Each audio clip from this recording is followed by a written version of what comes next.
Now I have to look and see what number it is. It's not 23. I know they changed the numbers, but it's still there. Okay, so what happens when I do the derivative of the antiderivative? Mitch, do you remember what that does? You have to put the x right in here. So it's x cubed. And Justin is doing this the hard way, the long way. Oh, I'm done. You're still not done, probably. No, I figured that out. It's totally common sense. You're ripping on me now. Hey, I got the same answer.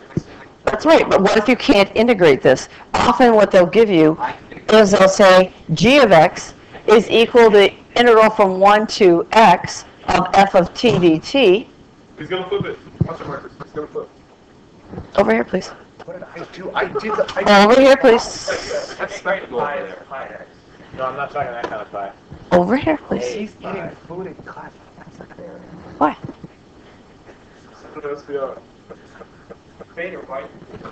Just move over there. I was wondering... Okay, guys. Guys. They'll ask you for g prime of x. What's g prime of x? You guys.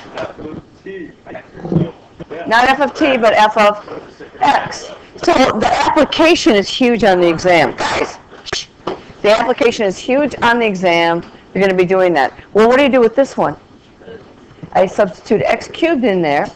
Now, if I were to integrate this, I would have a composite function with x cubed in there. So then to differentiate that composite function, I have to do the derivative of the inside function. Well, what is the inside function? It's x cubed, isn't it? So this is times what? 3x squared. That's all there is. It's one of my favorite theorems. There's only 5 theorems you have to know. Homework is like that, except there was one problem that's a little tricky.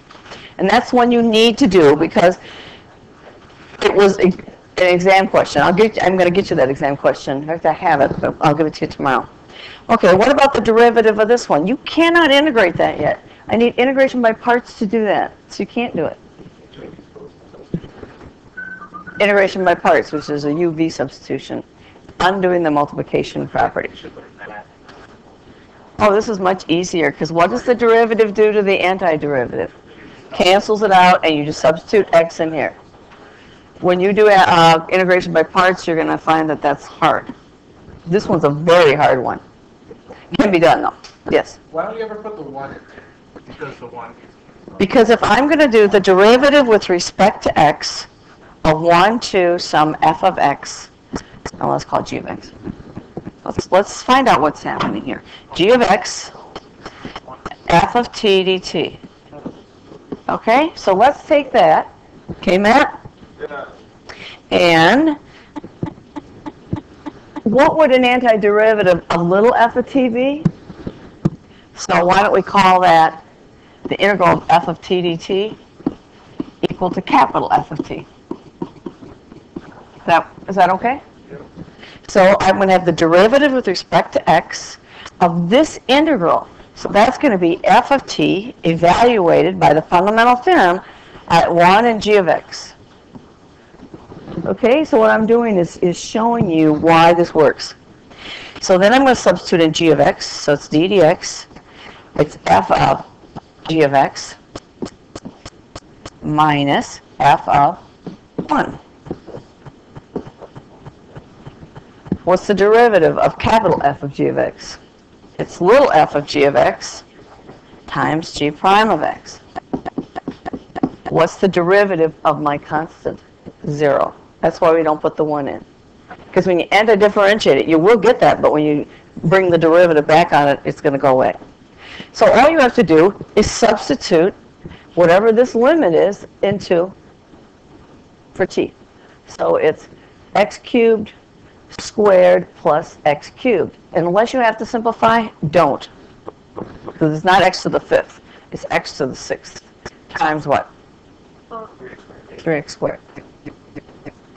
I don't know. Everybody seems to have a hard time with this theorem. I think it's one of the easiest theorems of all.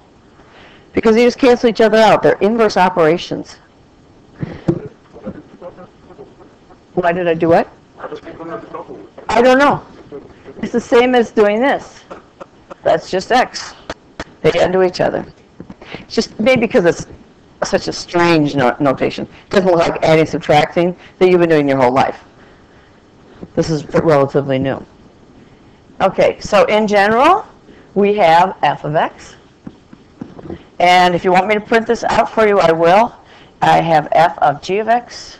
Should be online. I don't know how I missed it. F prime of x. Oh, wait. You haven't missed it. I know where it is. And, well, I know where it is. Hang on. I know what I did.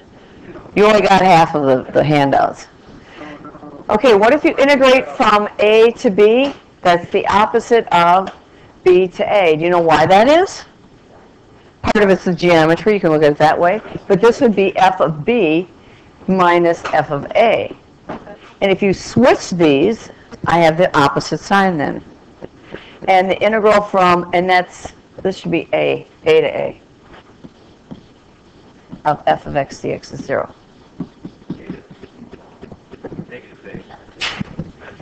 Yeah, if we have the odd and even. And then there's a bunch of properties. Yeah, this should be fairly easy for us today. Now, looks like Greek to me. Let's just look at what it says. It says my function is always positive. Then what is an integral? What is an integral, Matt? It's a signed area. Well, if the function's always positive, wouldn't you think the signed area would always be positive? Yeah. This one says if f of x is bigger than g of x, whoops. So here's f of x, Justin. Here's g of x.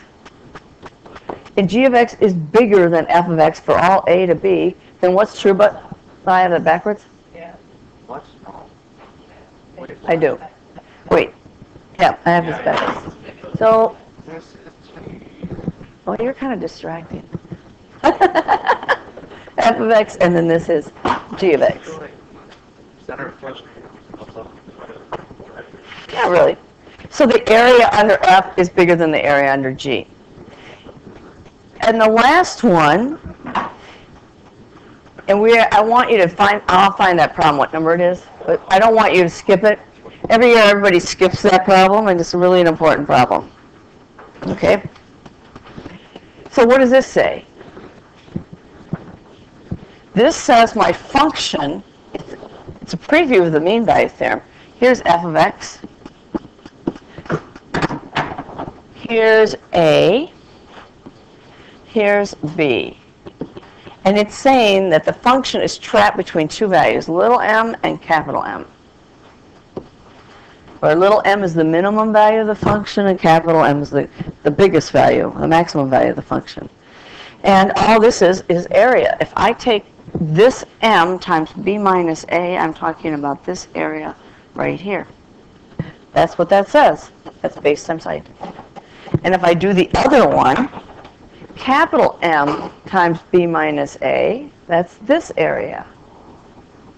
And all this is saying is that my actual area will be trapped between the red shading and the blue shading. Doesn't that make sense? So that's all. Right. So if I know that this is 3, and this is 2, and this is 5, then I know my integral is going to be between 6 and 15. I don't have an exact answer.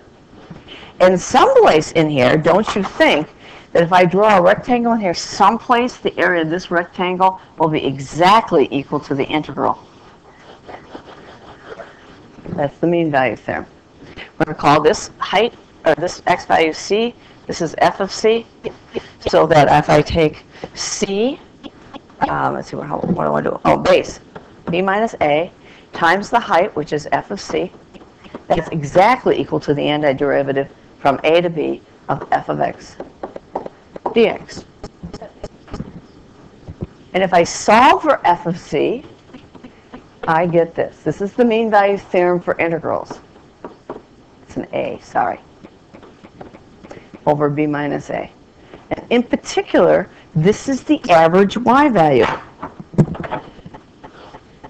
That's the average value of the function, and that will be in this chapter. I believe. Mean value theorem.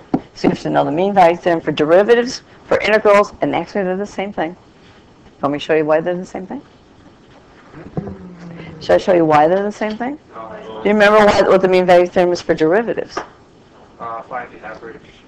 No, saying that the slope of the tangent line is going to equal 1 point on a. Right? No. The slope of the secant line, the slope of the tangent line will be equal to that. Well, that's f prime of c, which is equal to the slope of this secant line. So it's f of b minus f of a, you need to see this more than once, I think, over b minus a. Let's take this one right here. What would you like to call the antiderivative of little f of x? Big f of x. F of x evaluated at a and b over b minus a. So that's f of b minus f of a over b minus a. And that's equal to my f of c. This is the mean value theorem for derivatives. How does this relate to this one? Or the blue relate to the red? This is the antiderivative. This is the integral of that. What's the integral of f prime of c? F of c, don't you see that they're the same things? They look the same, but one's the derivative form, the other one is the integral form. So if this were velocity, if you were given, if you were given the position, this would give you your average velocity. This is the average. If you were given your velocities, then you will add them all up, you'd integrate them, and that gives you the average velocity. So one is with one form of it, and one's with the other form of it. So this is the mean value theorem for integrals. And they don't tell you which one when they say use the mean value theorem, but you'll have to look at the context of the problem to figure that out. And that's it. Now let me find that problem. By the way, I'm missing my book.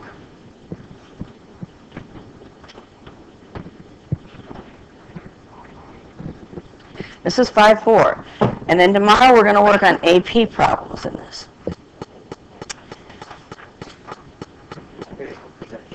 There are some really nice problems in here. You guys, you need to do it. You need to do problems 2 and 3. Those are very typical AP. Okay, number 30 and 31. Those are really good problems. Do them.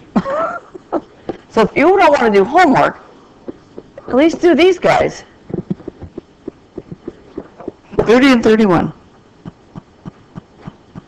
Read through the problems. This is not like my notes. My notes are just discussing the concept. Some of them are. But everybody needs to be working on them. I'm not going to collect homework, but you need to have your homework done. So 30 and 31 are the most important ones. 30 in particular, I stressed that, and it turned up on the free response part of the exam question one.